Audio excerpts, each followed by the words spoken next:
Baik. Assalamualaikum warahmatullahi wabarakatuh. Waalaikumsalam warahmatullahi wabarakatuh. Ketemu lagi dengan Oma dosen. Kebetulan Oma dosen lagi nongki nih. Iya, Ketemu dengan anak Oma, ya, dengan Mas Topan, Bang Topan. Oma suka panggilnya seperti itu. Oke. Kita Oke. mau ngobras nih, akan mengupas, bukan mengupas, tapi kita sharing-sharing terkait dengan perkembangan teman-teman kita ya, para medis dan informasi kesehatan dan keilmuannya ya Bang ya. Betul. Baik, sebelumnya kita kenalkan dulu dengan Bang Topan. Monggo Bang, silakan. Oke. Halo semuanya sahabat Oma yang dimana berada. Saya dengan Tovan yang berkecimpung di PMIK udah cukup lama juga. Disebut praktisi juga belum tentu juga disebut praktisi, tapi saya coba kupas tuntas apa itu yang mendalam masalah pemahaman PMIK itu sendiri. Mungkin akan ada tajuk-tajuk yang seperti kita bicara ngobrol sesaat tidak langsung, yaitu apa sih peran, yaitu kita strategi dan seterusnya Bang, iya. Coba kita ngobrol bareng-bareng ya Bang. Oke, lanjut. Itu tadi sekilas pandang tentang Bang Topan yang masih aktif sebagai praktisi di salah satu rumah sakit di Jakarta ya Bang ya. Betul. Jakarta apa Tangsel? Maksudnya sih selatan Jakarta ya. Selatan, masuk Tangerang Selatan. Seperti itu. Ya. Seperti itu. Jadi setidaknya nanti kita sharing-sharing. Bang, ini mau tanya nih Oma. Kan Oma ini udah lama ya praktisi, tapi kemudian sekarang kan udah punya tugas nih. Iya, punya tugas. Tapi masih mengundang sebagai dosen ya. Ini terkait dengan nge-boomingnya rekam medis elektronik Bang di Indonesia. Kemudian digitalisasi seperti itu. Bagaimana nih kesiapan ya? Kesiapan teman-teman PMIK nantinya, karena gini, menurut Oma saat kita sekolah dulu Bang ya, bahwa kita itu kewenangannya kita dari pelayanan ya, penyimpanan dan seterusnya. Mungkin Bang Topan bisa sharing-sharing sedikit terkait kenapa terkadang kita mendengar adanya garda terdepan. Seorang PMK sebagai garda terdepan Bang. Menurut Bang Topan coba bisa sedikit sharing sama kita ya. Oke Om. Dengan garis penengahnya, dengan merahnya Om bilang garda terdepan, apa yang kita lakukan garda terdepan? Yang jelas saat ini bukan di depan. Karena secara fungsional, kalau kita rata-rata di rumah sakit pemerintah atau rumah sakit ini, apakah ada di tempat kita itu seorang PMK? Itu bukan lagi orang PMK, tapi hal ini yang menjadikan parameter bagi kita, seorang rekam medis, seorang di mana dengan zamannya digitalisasi, data itu lebih dominan di depan dulu. Oke, artinya Bang Topan maksud bahwa garda terdepan, bahwa perekam medis itu harusnya di bagian depan, artinya di pelayanan ya, front office ya. Saya sejujurnya pernah diskus dengan pimpinan pun berkata, pendaftaran dan kasir itu harus berbeda. Doktrin mereka akan berbeda juga, tapi karena ini udah menjadikan fashionable kebijakan para pihak, di mana seharusnya seperti apa? Karena ini data yang dikatakan menurut mereka tidak bisa orang rekam medis saja lakukan, tapi pada dasarnya ketika interoperability data akan ada stuck, bridging dengan data akan stuck ketika kita bicara masalah parameter. NIK contohnya. NIK ini biasa tervalidasi dan ada yang tidak tervalidasi. Tadi itu menjadikan momok di mana ketika melakukan masalah pembiayaan karena tidak terkait dengan sistem umpamanya BPJS dengan nomor registrasi SITB. Ini terjadi dan banyak NIK yang tidak tervalidasi. Seharusnya dengan digitalisasi perlulah rumah sakit itu ada inovasi dengan kayak kita di bank, Contohnya apa? BPJS dengan NIK itu pasti udah tervalidasi. Harusnya seperti itu. Dan tidak ada duplikasi namanya nomor rekam medis atau URM. Kalau kita bicara interoperability data ketika rumah sakit itu sudah mulai melakukan fase digitalisasi. Tapi kenyataannya kita masih ada nomor rekam medis dan nomor NIK yang harus kita validasi. Betul. Atau validasi. Nah itulah kuncinya siapa. Dan itu kemungkinan dalam arti kata, bukan kemungkinan lagi. PMIK itu udah sadar. Itu keperluan karena untuk menjadikan satu data. Goalnya pasti ke satu sehat. Goalnya lagi menjadikan informasi untuk Kementerian Kesehatan sendiri selama ini menjadikan jargonnya mereka aplikasi Satu Sehat itu. Aplikasi Satu Sehat semuanya harus terintegrasi. Betul. Tetapi pertanyaannya kesiapan terkait Fankes, SDM dan seterusnya. Ya. Artinya Bang, garda terdepan untuk PMIK harusnya yang bagaimana? Harus apa ini? Satu sisi ada namanya top leader yang harus mempunyai basic percaya diri. Top leader, baik. Ya, kedua pemahaman di antara komunikasi efektif antara pimpinan dengan kita sendiri. Boleh, mereka bukan seorang PMIK, tapi harus ada PIC, seorang PMIK. Kalau kita datang ke bank, pasti ada verifikasi data. Ada. Nah, tapi akan menjadikan shelter atau bottleneck juga, tapi itu mekanisme. Tapi bagaimana mekanismenya untuk pasien baru ini tidak ada verifikasi. Kita bicara garda terdepan dulu. Iya, garda terdepan daripada seorang rekam medis. Gitu, Om. Artinya harusnya, tapi kenyataannya enggak ya sekarang ya, ditempati oleh yang bukan kompetensinya kalau menurut Oma seperti itu. Disiplin ilmu yang mungkin bukan orang rekam medis.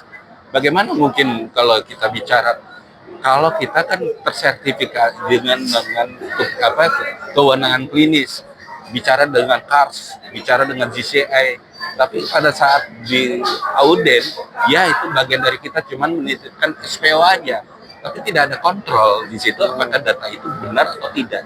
Artinya ketika tidak ada kontrol, maka mutu pelayanan itu, bicara mutu dan pelayanan berarti ada kompetensinya. Nah, artinya garda terdepan harusnya seorang PMIK itu harus mempunyai kualifikasi terkait dengan mampu laksana di dalam pendaftaran, karena itu database ya. Database rumah sakit itu. Betul, Mbak.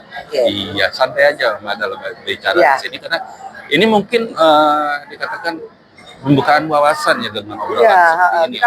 Kita kan ini ngobrol santai. Gitu. Kemudian artinya peran rekam medis itu seharusnya memang orang rekam medis kalau tidak langsung melayani seharusnya ada controllingnya, leadernya atau kontrolnya. Sebenarnya top leader inilah harus bisa menaungi keduanya. Komunikasi kolaborasi itu perlu juga, karena menggugah pikiran dengan rumah sakit itu bukan lagi mayoritas orang tenaga medis atau non medis, tapi kita heterogen bahasa saya itu.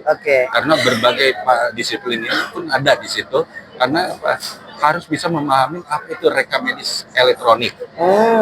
Mungkin di tempat rekan-rekan yang ada yang menyimak di YouTuber ini, bisa ada yang transisi ke hybrid, bisa terjadi dari manual hybrid ke elektronik medical record. Mudah-mudahan nanti ini ngobrol sini banyak teman-teman kita yang nonton, kemudian sebagai refreshing ya, yang lupa gitu ya. Karena jujur aja, operasi ini sebenarnya brainstorming kita sendiri, mengeksplorasi apa yang kita punya selama kita seorang praktisi. Iya, artinya kita tidak memikirkan apa itu menjadi sesuatu, tetapi bagaimana mempertahankan profesi kita.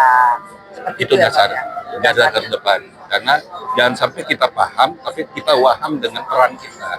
Karena paham, kadang-kadang orang gumoh dengan kata paham itu, tapi pada dasarnya sumber daya kita waham.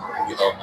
Boleh dijelasin waham itu apa? Mungkin waham ini karena banyak mungkin terlalu dicekokin dengan pimpinan atau dicekokin dengan seperti organisasi juga.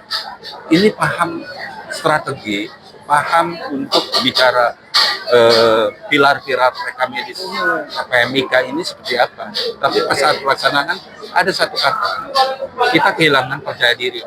Kehilangan percaya diri itu kuncinya teman-teman, bahwa PMK soft skill-nya adalah sebetulnya itu sudah tercantum di dalam standar profesi kita. Komunikasi efektif yang melekat pada diri kita, mawas diri profesional, seperti itu kan. Selain nanti ada hard skill yang harus kita punyai selaku perekam medis. Betul loh, Mbak. Jadi selama saya lihat dalam beberapa puluh tahun ini, memang banyak teman-teman yang mungkin ada sebagian mungkin di sini yang menyimak YouTube ini, ada yang konsul masalah rekam medis elektronik itu biasanya kegagalan dalam hal komunikasi. Kegagalan dengan komunikasi antar siapa, Bang? Lintas sektoral. lintas sektoral. Kita bicara rekam medis elektronik, bahasa dasar ya secara definisi operasional, rekam medis itu milik siapa? Nah, seorang PMIK kan, elektronik itu kita bergandeng kolaborasi dengan teman-teman IT. Yes. Nah itu kalau saya kupas dalam seminar-seminar yang mungkin saya bawa beberapa tahun yang lalu untuk mengatakan rekam medis elektronik itu bukan mengeliminasi SDM. Ya, setuju. Itu, tapi Malah kita mengoptimalisasikan peran kita. Ya, peran kita seharusnya. Iya, itu mungkin aja. nanti ini, Bang. Artinya kalau terkait garda terdepan, himbauan si Abang nih, Bang Topan nih apa nih untuk teman-teman rekam medis terkait dengan kalau seorang perekam medis dalam kondisi era digitalisasi ini merupakan garda terdepan. Garda terdepan, di depan dan garda itu pengawalan. Oke, bahasa DO. Kita lihat jangan sampai distorsi DO. Ya, dalam itu depan itu kita harus paham dulu diri kita. Ya. Karena dalam soft skill yang kita bahas dari beberapa ini juga mengatakan ada hard skill juga. Soft skill dulu, apakah hard skill? Nah, tetapi percaya diri adalah bagian dari mawas diri. Ya. Nah, akhirnya nanti ada kolaborasi, komunikasi juga. Setuju banget. Itu Oma kuncinya. Waduh. Kita nggak terlalu sulit ketika kita bisa komunikasi efektif. Ya, Jangan sampai ada slack kalau bahasa kita ada Oma. gap, ya, ada gap. Akhirnya gagu efektif. Bukan komunikasi efektif lagi. Jadi non komunikatif. Nah, gitu itu. ya. Akhirnya apa? Oke Bang Topan, artinya terkait garda terdepan kita nanti akan break lagi, balik masih banyak lagi dengan Bang Topan nih. Karena break kita mau maghrib dulu Bang Topannya seperti itu. Ya, jadi artinya Bang Topan makasih ini bahwa seorang PMK harus menjadi garda terdepan. Artinya teman-teman PMK selain mempunyai hard skill ya mempunyai soft skill tadi yang disampaikan Bang Topan bahwa harus punya komunikasi efektif terhadap rekan karena adalah tim. Apalagi terkait dengan rekam medis elektronik yang kita akan diskusi panjang kali lebar dengan IT, dengan user dan sebagainya. Baik, terima kasih Bang Topan. Mudah-mudahan ini menjadi pencerahan buat kita semua Bang Topan. Nanti kita ketemu lagi. Oke, terima kasih Oma. Terima kasih atas kehadirannya. Oke, salam lagi di YouTube nanti kita lanjut ya. Lanjut lagi kita istirahat dulu. Mau break lagi ya. Ini break dulu karena kita mau maghrib. Terima kasih, sampai ketemu lagi. Ini bagian kedua karena kita masih akan memahami kompetensi apa Bang yang harus dimiliki oleh teman-teman nantinya. Oke, Oma. Oke, siap. Terima kasih. Sampai ketemu lagi dengan Oma dosen dan Bang Topan kembali.